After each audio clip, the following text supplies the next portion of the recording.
오늘 함께 묵상할 성경 말씀은 로마서 1장 1절에서 32절 말씀입니다.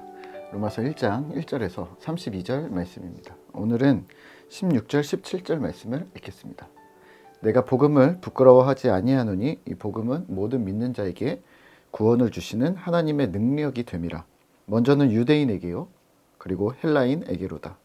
복음에는 하나님의 의가 나타나서 믿음으로 믿음에 이르게 하나니 기록된 바 의인은 오직 의인은 믿음으로 말미암아 살리라 함과 같으니라. 아멘.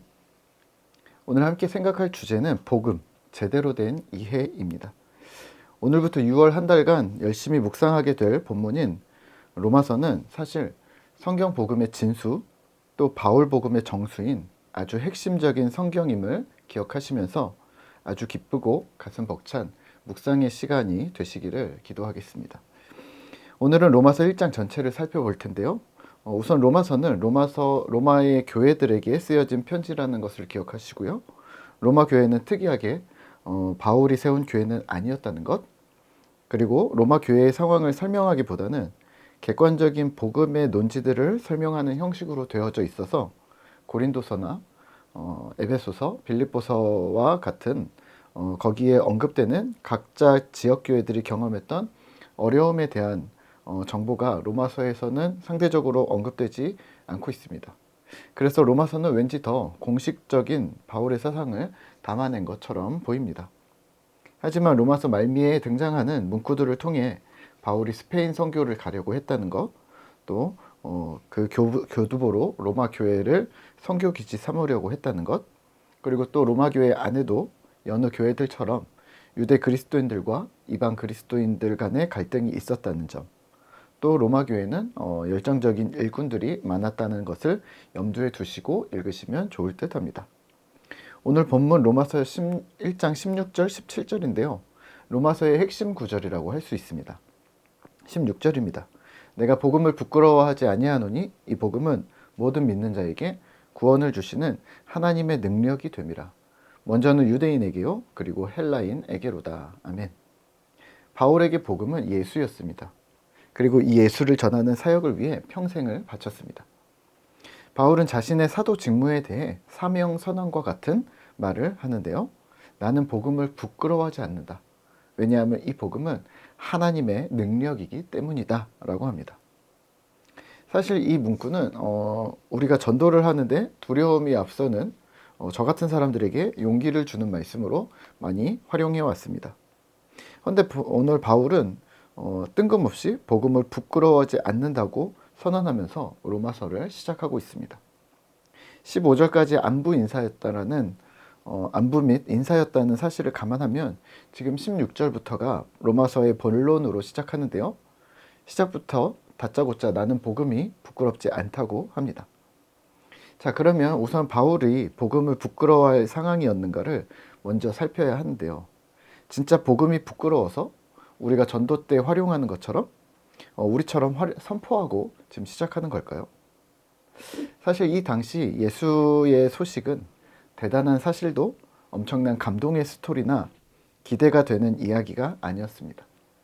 단지 한 사람이 죽었다는 것, 죄수였던 사람이 십자가에서 죽었던 그냥 신비한 이야기들이 깃들여진 이야기였을 뿐입니다.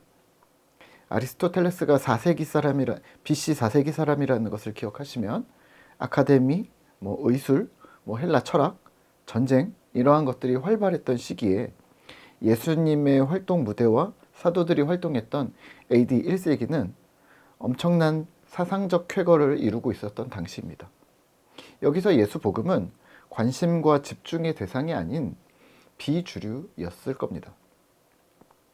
바울이 고린도전서 1장 18절에서 표현한 것처럼 십자가의 도가 멸망하는 자들에게는 미련한 것이요 구원을 받는 우리에게는 하나님의 능력이라 라고 말합니다. 십자가의 예수는 사실 부끄러운 사실이 아니라 물론 지금도 그렇지만 당시 사람들에게 전혀 이해가 되지 않는 구조였습니다. 성공 신화나 전쟁의 승리나 부와 명성을 거머쥔 스토리를 홍보하지 않고 죄인인 남자가 십자가에 죽었다가 살아났다는 어떤 수치스럽고 또는 허무맹랑한 이야기를 복음이라고 말했기 때문입니다. 이들 눈에는 이게 들어오지 않는 거죠. 그런 측면에서 바울은 이 복음의 진위와 상관없이 나는 당당하다라는 의미로 이해하셔야 합니다. 그러니까 나는 복음을 부끄러워하지 않는다는 내적 소극적인 의미가 아니라 복음을 자랑스럽게 여기고 당당하게 세상에 내놓기를 주저하지 않는다는 적극적인 의미로 받아들이셔야 합니다. 사실 이를 우리는 신념이라고 말하는데요. 교회에서는 믿음이라 불러왔습니다. 자신이 가진 생각이 틀리지 않았다?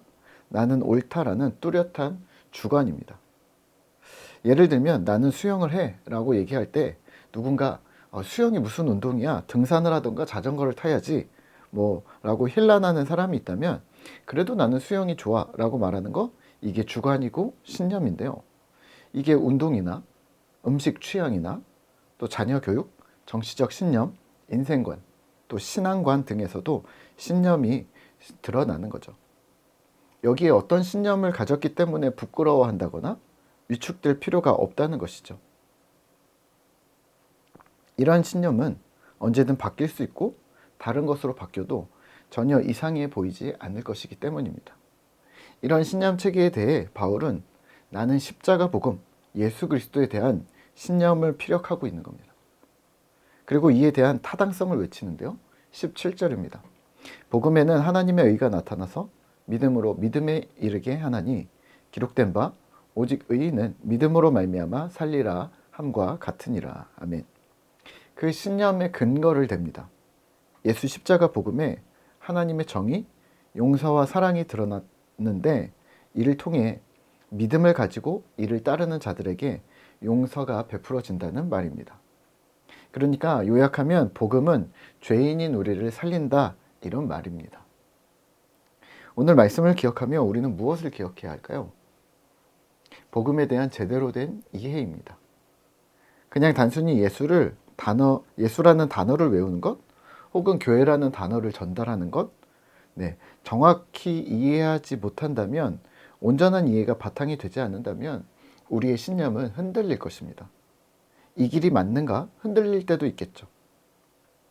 주위의 시선과 평가에 휘둘려 부끄럽게 여기거나 스스로 불편해질 수도 있습니다. 저는 여기에 제대로 된 이해가 필요하다고 봅니다. 왜냐하면 우리 스스로 예수 그리스도라는 십자가, 부활이라는 복음이 2023년을 살아가는 이 시대에 과연 적절한가라는 의문을 나 자신조차도 풀어내고 있지 못하다면 어떻게 스스로 신앙인으로 살아내고 다른 이에게 복음의 도를 전달할 수 있을까요? 그래서 공부해야 한다는 겁니다. 그래서 말씀에 천착하셔야 합니다. 충분한 이해가 머리로뿐 아니라 삶으로도 이해되어져야 하는 것이죠. 오늘부터 시작되는 로마서를 통해 진정한 복음이 무엇인지 한 톨씩 깊어지셨으면 좋겠습니다. 복음을 설명하라고 누군가 얘기한다면 어디서 시작되었고 어떤 일이 있었고 그래서 오늘 나와 우리에게는 어떤 의미인지 온전한 이해를 향해 성숙해 나아가는 신자 되시기를 기도합니다.